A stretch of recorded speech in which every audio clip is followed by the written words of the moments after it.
예, 저 이제 함수를 한번 풀어보도록 하겠습니다. 함수의 자세한 설명은 끝에, 유튜브 끝에 모아서 따로 설명을 하도록 하고요. 여기선 이제 그 함수를 가지고 한번 풀어보도록 하겠습니다. 자, 1번부터 6번까지 함수가 있는데요. 1번부터 한번 풀어보겠습니다. 함수를 어렵게 생각하지 마시고 이 문제를 그대로 어떻게 우리가 풀어낼까?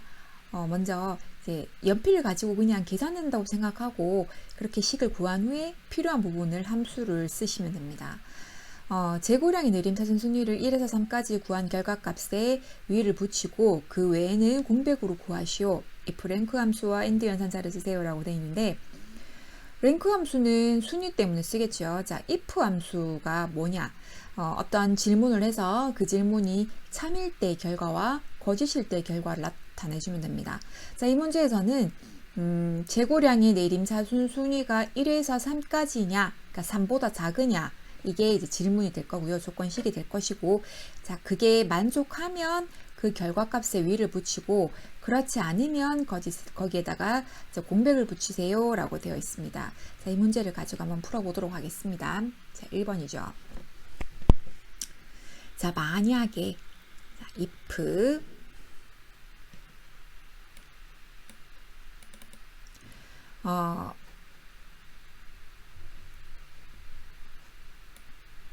재고량의 순위가 라고 했으니까요. 순위를 구해야겠습니다. 자, 순위를 구하기 위해서는 랭크 함수를 씁니다.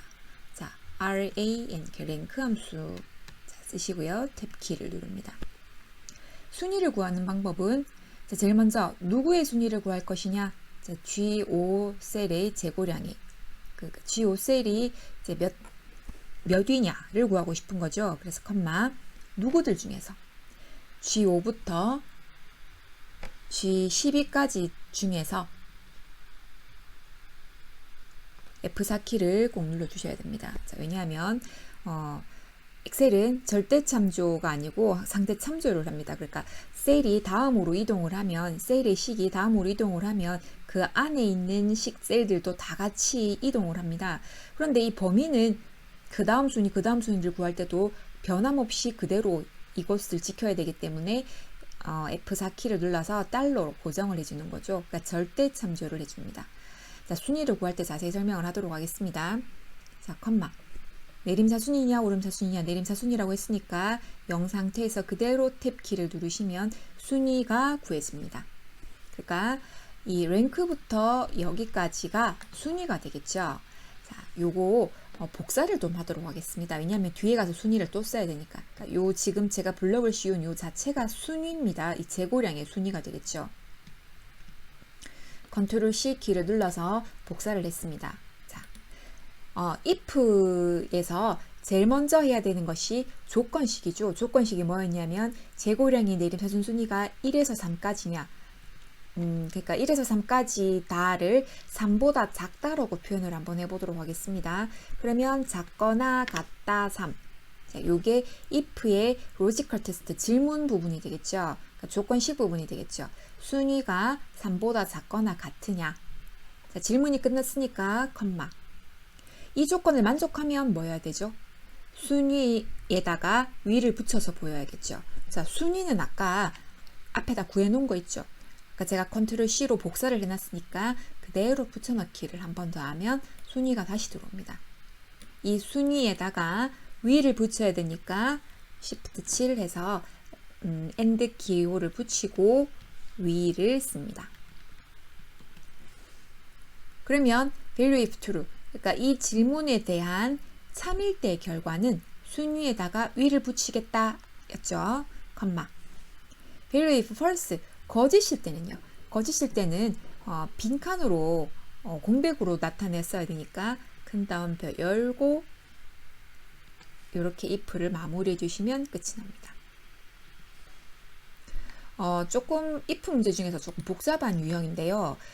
자주 나오는 유형이기 때문에 일단은 외워주실 필요도 있습니다. 자, 2번 함수 한번 가보도록 하겠습니다. 자, 2번 구매자 수 나누기 300의 정수의 크기만큼 별표를 반복 표시되도록 구하시오. 리피트 함수를 쓰세요 라고 되어 있습니다. if 랭크나 뭐 3번, 4번, 5번, 6번에 나오는 함수들은 자주 출제되는 함수이기 때문에 여러분들이 ITQ 엑셀을 준비하신다라고 하면 함수 쓰는 방법을 알아두셔야 합니다. 그런데 이번의 경우 이 함수는요, 자주 나오는 함수는 아닙니다. 한 번씩 나오기는 하는데요. 그래서 사용 방법을 익혀두시는 것도 나쁘지 않은데 이번에는 함수 마법사의 도움을 받아서 한번 풀어보도록 하겠습니다. 자, 함수 마법사는요, 여기에다가 함수를 씁니다. repeat 함수를 쓰시고요. 함수가 입력된 상태에서 위에 있는 fx를 누르시면 함수 마법사가 실행이 됩니다. 자, repeat 함수란 텍스트를 지정한 횟수만큼 반복합니다. 여기서는 별표를, 별 그림을 구매자 수 나누기 300 횟수만큼 반복한다는 뜻이겠죠. 자, 텍스트 자리에는 반복하려는 텍스트를 써줍니다. 여기서 반복하려고 하는 것은 별이죠. 자, 별표는 키보드에 있는 그림이 아닙니다. 키보드에 없는 기호를 넣을 때는요, 키보드 한글 상태에서요, 미음을 누릅니다. 자, 미음을 한 번만 누르시고요, 이 상태에서 한자 키를 누릅니다. 더 정확히 말하면 자음을 누르고 한자 키를 누르면 여러 기호들이 뜹니다. 그런데 우리가 엑셀이나 뭐 일반적으로 자주 쓰는 기호들은 미음을 누르면 한자 키가 나옵니다. 한자 키를 누르면 이런 기호들이 나옵니다. 그래서 미음 누르고 한자 키를 씁니다. 하시면 별이 나오죠. 찍어주시면 별이 입력이 됩니다. 자, number times라고 해서 여기에는 0보다 큰 숫자로 반복 횟수를 지정합니다 라고 있는데, 문제에서는 구매자 수 나누기 300이라고 했으니까 첫 번째 구매자 수 이 5를 찍고요. 자, 이 5를 찍으니까 별이 이만큼 뜨죠. 989라고 적혀 있으니까, 그죠? 그런데 그게 아니고 나누기, 엑셀에서 나누기는 슬러시가 되겠죠. 300 하면 정확한 값은 3.29인데 3개 이렇게 소수점 버리고 정수 부분만 해서 이렇게 나옵니다. 확인하시면 별이 그려집니다. 어려운 함수는 아닙니다.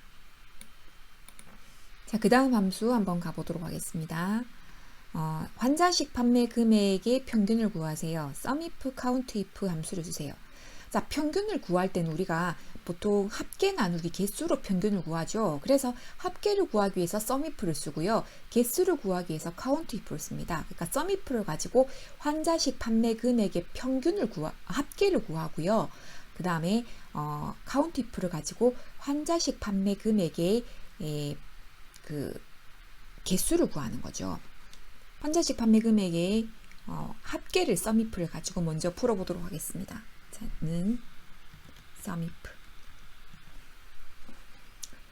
자, SUMIF 제일 처음에는 범위를, 그러니까 이 SUMIF의 경우도 우리가 실제로 이 환자식 판매 금액의 합계를 구해 보세요라고 하면 여러분들이 보시는 순서가 있잖아요. 그 순서대로 그대로 입력하시면 됩니다. 자, SUMIF 환자식 판매 금액의 합계라고 했으니까 환자식인지 아닌지를 먼저 확인을 해야 할 범위가 필요하겠죠. 그래서 D5부터 D12까지 중에서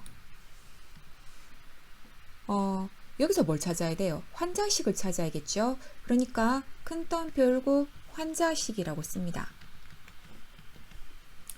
여기에 환자식을 쓰지 않고요. D7을 클릭을 해도 답은 나옵니다. 그러나 일반적으로 엑셀에서 그 사용하는 데이터를 가지고 직접 조건에 쓰지는 않습니다. 그러니까 환자식이라고 이렇게 직접 쓰시는 게 맞겠죠. 컴마. 자, sum range 또 범위가 필요합니다. 어떤 범위가 필요할까요? 환자식을 구했어요. 그런데 우리가 정말 구할 것은 판매 금액이죠. 그러니까 판매 금액의 범위를 이렇게 그어주시면 됩니다. SUMIF 제일 처음에 이 D5부터 D12까지 중에서 환자식을 찾아서 그것들의 판매 금액 범위를 구해주면 SUMIF가 나옵니다. 이대로 한번 엔터를 먼저 쳐볼까요? 그러면 환자식의 판매 금액 합계가 나왔습니다. 자, 다시 더블 클릭을 해서요. 나누기 해야겠죠. 자, 나누기.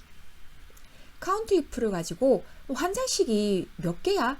환자식의 개수를 구하면 되겠죠.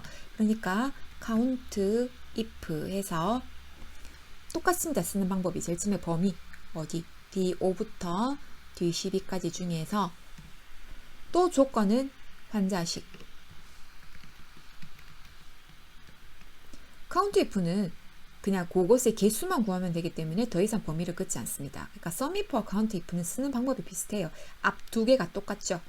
sum if는 똑같이 쓰고 뒤에 실제 구할 합계의 셀 범위를 그어줘야 된다는 차이가 있습니다. 자, 이렇게 하시고 엔터를 치시면 평균이 나옵니다. 자, 뭐 이걸 가지고 반올림을 하라든가 뭐 별다른 얘기가 없기 때문에 이대로 넘어갑니다. 자, 그 다음에 이제 4번 한번 풀어보도록 하겠습니다. 복지용구 구매자 수의 합계를 구하세요. 조건은 입력 데이터를 이용하십시오. 우리가 아까 3번에서 썸이프를 써봤는데요. 이 문제의 경우는 복지용구 구매자 수 합계를 썸이프로도 구할 수 있습니다.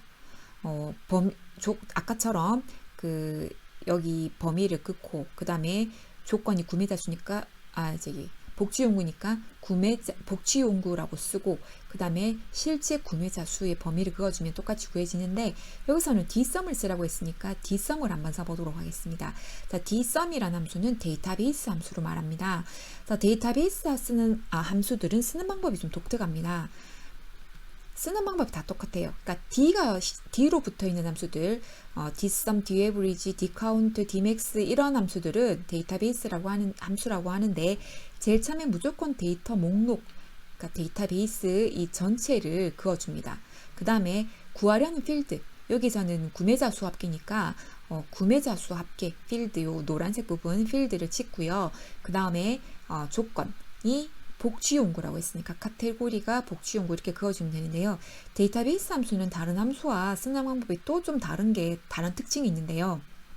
다른 함수들은 함수를 쓸 때 절대로 이 사행을 쓰지 않습니다. 그러니까 사행은 그냥 제목 부분이잖아요. 다른 함수들은 그 식을 구하기 위한 그 데이터만 씁니다. 그러니까 대체로 5행부터 12행 사이의 값들만 쓰는데요. 데이터베이스 함수에는 반드시 이 필드명, 사행이 반드시 들어가야 됩니다. 그거 기억하시고 dsum으로 다시 한번 풀어보도록 하겠습니다.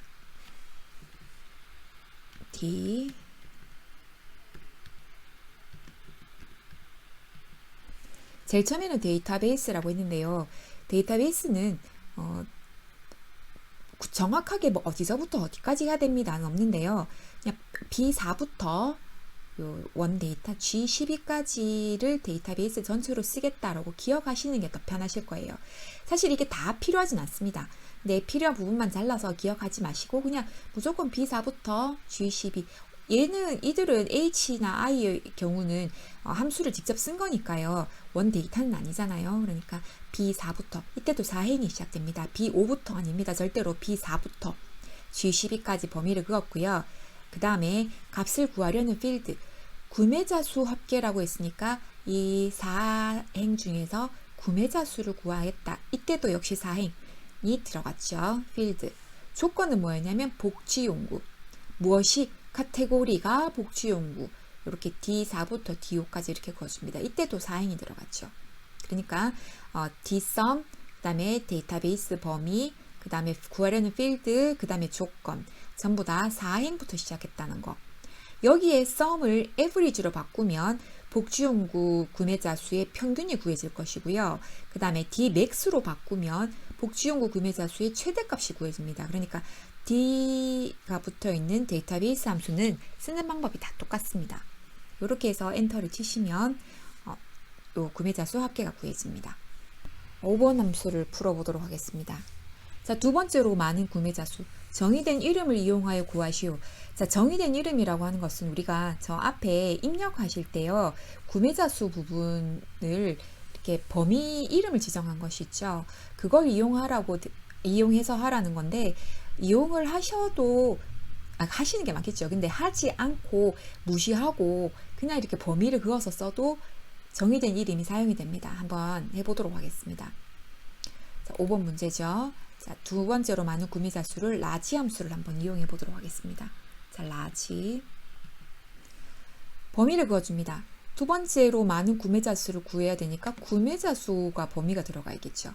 자, E5부터 E12까지잖아요. 제가 이렇게 범위를 씌워보면 범위를 씌웠는데 구매자 수라고 뜨죠. 그러니까 우리가 아까 이 범위를 이름을 지정해놨기 때문에 범위 이름이 그대로 뜨는 거예요. 그러니까 처음부터 아예 구매자 수라고 쓰셔도 되고요. 그 다음에 범위를 그으셔도 됩니다. 자, 구매자 수.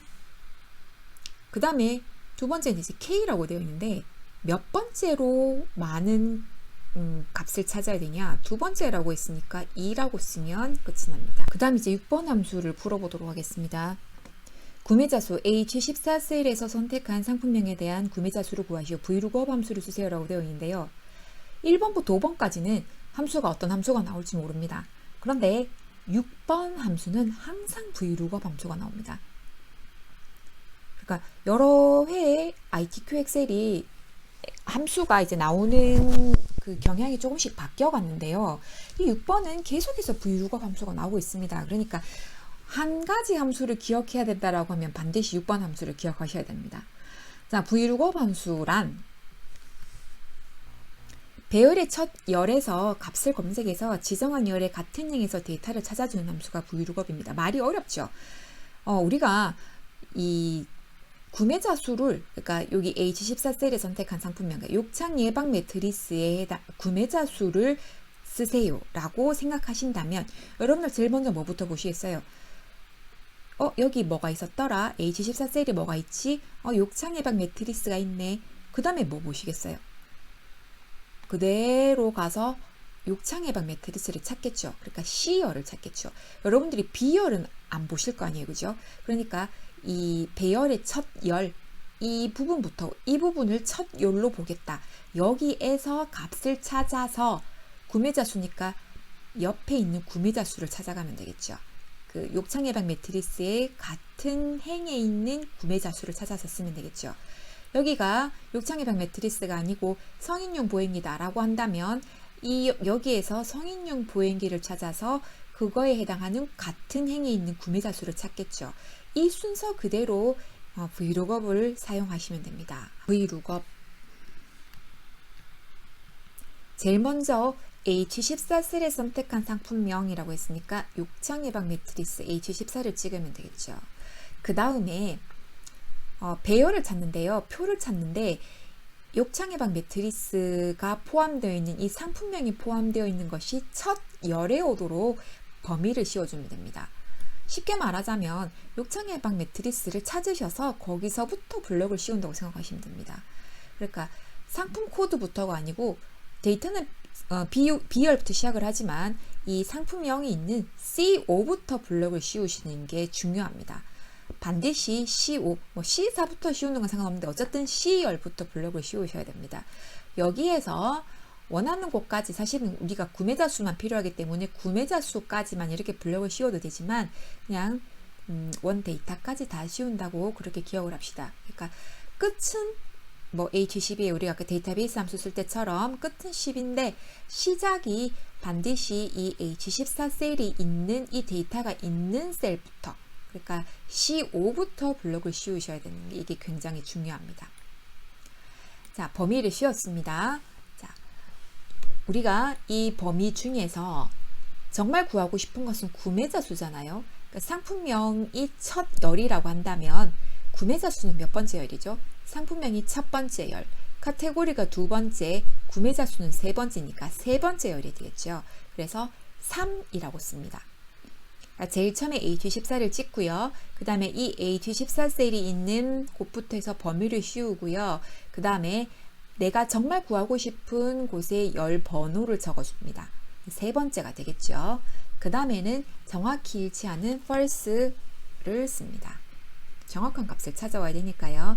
false를 쓰시고 밑에 탭을 누르고 엔터를 쳐주시면 됩니다. 네 번째 항목은요. false true의 경우는요. 쓰지 않으면 에러가 나진 않습니다만은 값이 틀리는 것을 가리키는 경우가 있기 때문에 반드시 false 혹은 0을 써주셔야 됩니다. 이 네 항목, 그러니까 이거를 쓰지 않고 3까지만 쓰고 그냥 엔터를 쳐버리면 이 false가 들어가지 않습니다. 그러니까 꼭 false가 나오도록 이렇게 쓰시고 엔터를 칩니다. 그러면 욕창 예방 매트리스는 989 맞나요? 욕창 예방 매트리스는 989 이렇게 뜨죠. 7번이 하나 더 남았어요. 자, 7번도 함수가 사용되기도 하지만 7번 문제는 이제 조건부 서식이라고 합니다.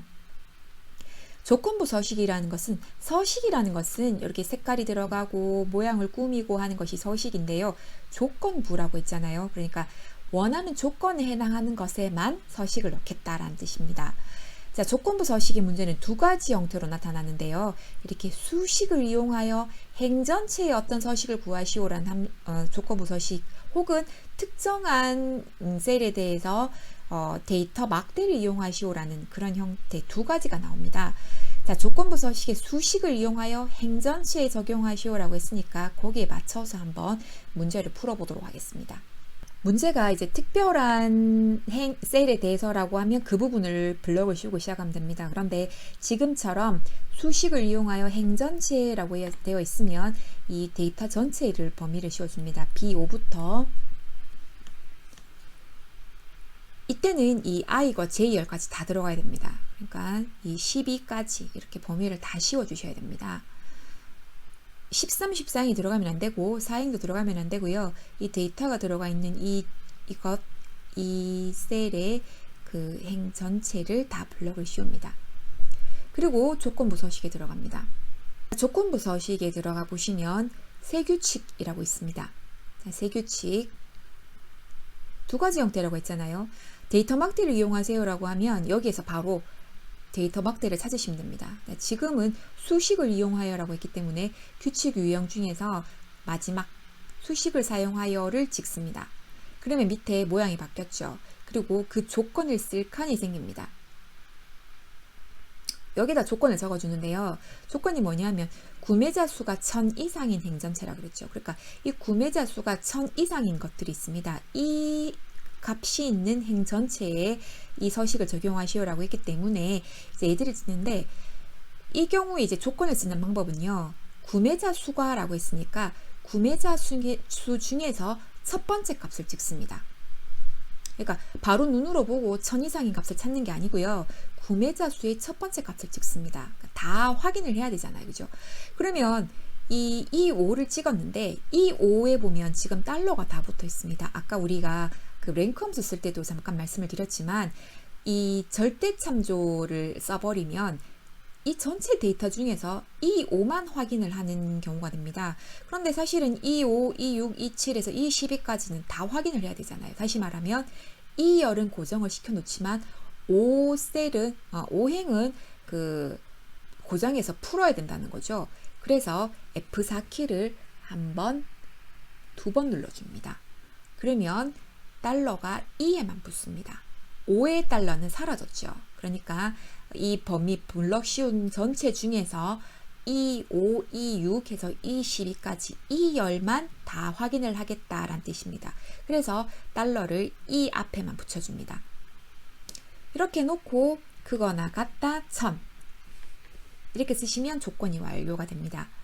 만약에 문제가요. 카테고리가 환자식인 곳에 대해서 뭐 어떤 서식을 적용하시오라고 했다면 그때도 이 카테고리의 첫 번째 값인 D5를 찍으시고요. F4 키를 두 번 눌러주시면 됩니다. 무조건 그 조건의 첫 번째 값을 찍고 F4 키를 두 번 눌러서 달러를 앞에 열에만 붙이자. 자, 그렇게 하고 그 다음에 1000 이상 이렇게 써주시면 됩니다. 조건 자체는 그렇게 어렵게 나오진 않습니다. 자, 해서 서식을 눌러서 글꼴은 3개 눌러서 표준색의 파랑 꼭 확인하시고요. 그 다음에 굵게 찍고 확인을 눌러주시면 이렇게 나옵니다. 이렇게 나와서 꼭 확인을 하십시오. 1000 이상인 곳에만 값이 들어갔는지. 간혹 이제 하고 나면 바뀌어서 나오거나 아니면 내가 원했던 셀들보다 한 행 위에 찍히거나 밑에 찍히는 경우가 있습니다. 그 이유가 여러 가지가 있는데요. 반대로 찍혔을 경우에는 아마 조건의 부등호 방향이 틀렸기 때문이겠죠. 그 다음에 원래 구하려고 하는 것보다 한 행씩 위에 찍혔다는 것은 처음에 범위 자체를 잘못 씌웠기 때문에 그렇습니다. 잘못됐을 경우에는 반드시 되돌리기를 해서 Ctrl Z 눌러서 되돌리기를 하신 후에 다시 하시기 바랍니다.